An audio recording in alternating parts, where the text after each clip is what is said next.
Right. Yeah, good evening, everybody. So, a little bit of background. My name is Brett Berry and I run SA Sports Press, a website reporting on South African sport, all sports, big, small, it doesn't matter. And on our page we have a link for sponsorship requests. We don't sponsor, but what we do is we try to get out the information to the public, and then the public and corporate and they can contact the individual and hopefully come to an agreement on sponsorship and that. As we know, in South Africa, sponsorship for our athletes is it's a big problem, and a lot of the athletes pay their own way in every way, from training, eating, competing, travel expenses, everything, to represent South Africa and to be ambassadors for South Africa. So this is what we do in a little way to get them some exposure, and hopefully it helps. And tonight we have with us Christopher Baxter, who represents SA Rowing, and I'm not going to give you his whole story. Christopher's going to give us his story. So Christopher, good evening. Thanks for joining us. Good evening. Thank you very much for having me. Okay. Looking a bit tired. Had a rough training day. Yeah, it's been quite hectic. Already been quite a hectic week. But yeah, pushing on. Nice, great stuff, man. I'm sure before you go and have a good night's rest, let's get a background story on you. Where did it start, and where it's going to? Yeah, so I started rowing in 2014. I attended King Edward VII School, and I started rowing at high school. I represented South Africa, or I got my junior South African colours in 2017 and 2018. And then when I matriculated in 2018, or the following year, I joined the RMB national squad, and I represented the under-23 South African team in Sarasota in 2019. 2020, obviously, COVID happened, and then 2021, I had a few medical problems, so I wasn't in the rowing scene that year. And then I came back in end of 2021 for the 2022 season. I then went on to again represent South Africa at the under-23 level, where we won a gold medal and broke the under-23 men's pair world record. I also then got the call up to the senior team, where I represented South Africa in the Czech Republic in the men's Cox's 4. And then last year in 2023, I represented South Africa again at the senior world champs, and we came 6th in the A final and qualified for the Olympic Games. Wow, that's quite a story. Yeah, that's a lot of top quality accomplishments.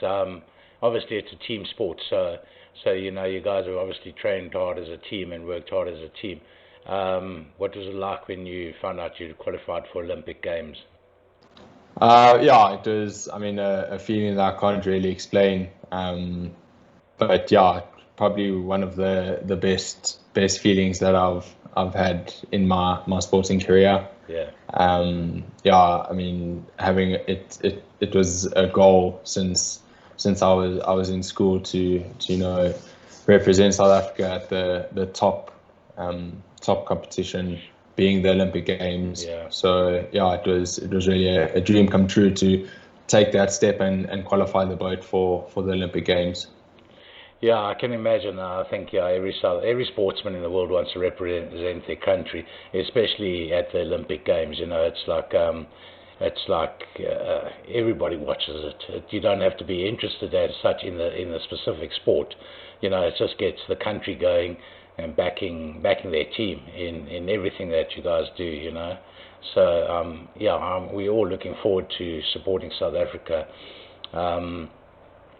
When your times, when you say you got a sixth, how close were your times for the top six, or in that? How close were you to the top boys? I think the top of the field was quite close. My partner and I, John Smith, we didn't have the best race that we were hoping for. So we were a little bit off the back of the pack, but definitely putting in all the work now to try and close that gap and take a step on the podium. And are you still partnered with John? So you're doing just the two of you? Yeah, so we currently training together in the pair, and yeah, it seems like it's going to be that way for the Olympics. Yeah. Nothing official yet, but yeah, we training together in the pair. Yeah, I suppose the continuity is important, and you guys know each other, huh? Yeah. Now tell me, your training regime. Are you, well, first of all, are you a student? Are you studying at the moment? Are you working? What are you doing? Currently, I'm just a full-time athlete. I tried the rowing and the working thing. Didn't really work out too well. Found I had to either be focused on the rowing or on the work, Sure. and couldn't really do both at the same time. Yeah. So currently I am just a full-time athlete. I did complete a high certificate in sports science and education in 2020. Okay. Yeah, Yeah. it's look, I don't think if you're going to Olympics you can't be working and training, and it's got to be full-time training and keeping your mind on there. So yeah, hopefully we also through this get some sponsorship, you can take your mind off of money matters, and you can keep it on the training and giving of your best. So yeah, what is your training regime?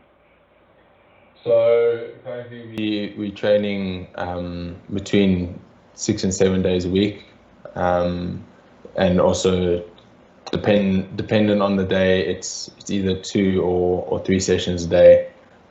So morning session starting at around 7:30, and then we'll have an afternoon session around say 12 o'clock.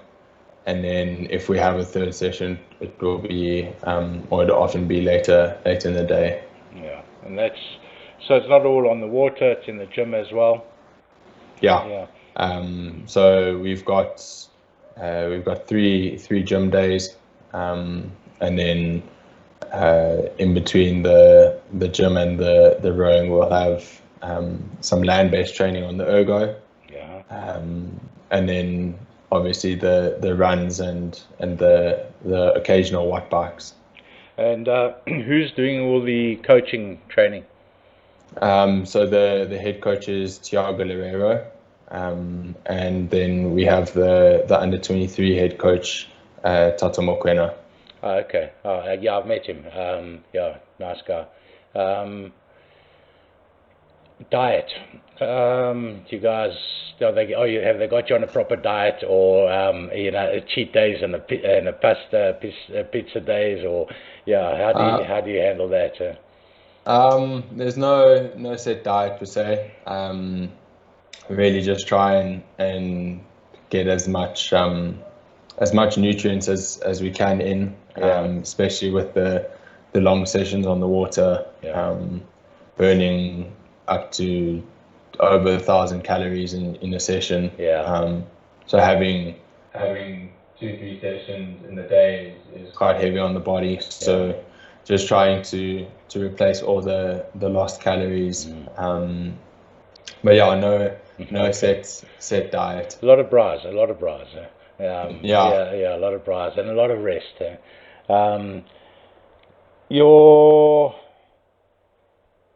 Your costs. your cost for competing overseas. Do you know what would be covered by, what would be, or if any, is being covered by like SASCOC, or the rowing section? So thankfully, we've got quite a big sponsor for the team in RMB. Yes. And they normally will cover the costs of our flights and our accommodation, and then obviously the boat hiring and everything. Yeah.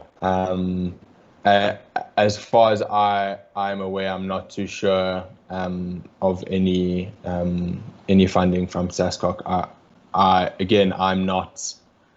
not aware of the financial. Sure. And it's not your focus. You're focusing on rowing. And exactly. There's team managers and everybody else like that to deal with that kind of stuff. Yes, exactly. So what costs are you personally incurring, other than I totally understand that not being working. You've got no income at the moment, so even buying the food to train, Yeah. are costs that need to be considered. So there's the training costs as well as the costs of competing. Yeah. So I mean, obviously there's the everyday costs of food, petrol. But then, some of the camps, some of the athletes are having to cover the cost for that, and then just mostly the costs of the standard living essentials, really. Yeah. And what costs are you going to be incurring overseas yourself? Or, I mean, it's not like you get a daily living, what do they call it, daily living cost or something like that. Yeah, so overseas we'll obviously, or hopefully we'll get food from the hotels or wherever we're staying at. Yeah.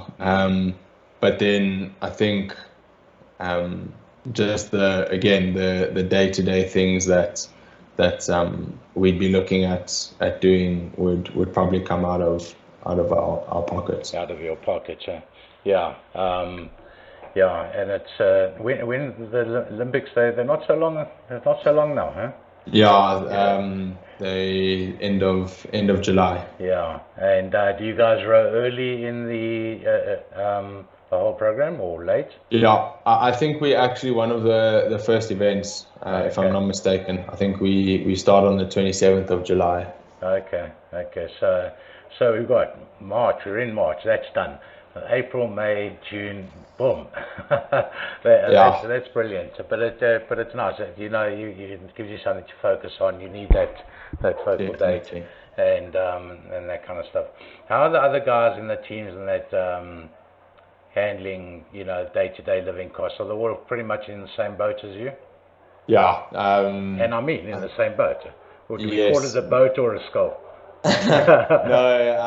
No. They pretty much everyone in the team is self-funded.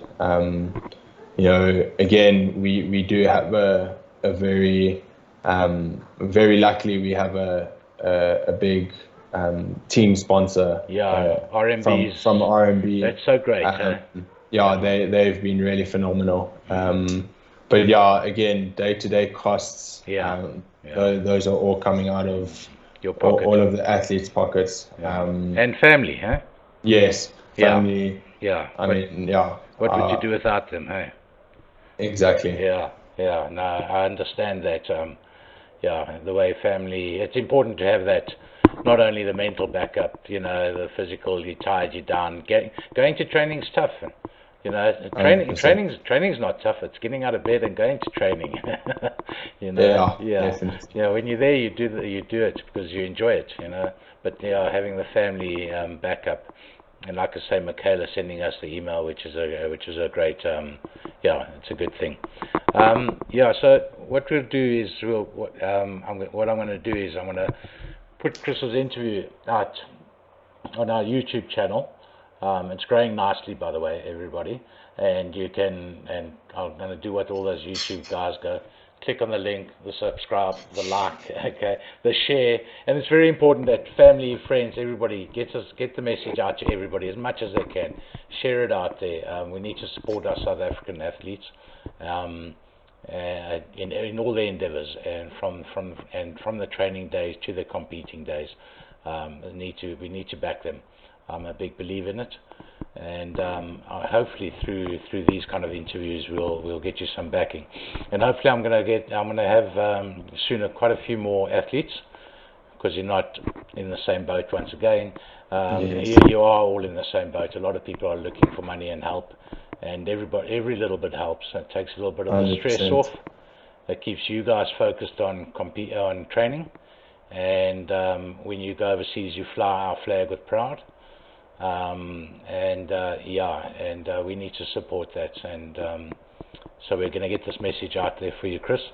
Thank you very much. Okay, what I'll do is I'll get a BackaBuddy link from Chris, and we'll put that in, and we'll get his email address, and you guys, corporates, individuals, please step up. Every little bit helps, and believe me, $50, $100, it really helps, buys a bags of apples at least to help you get through the training day.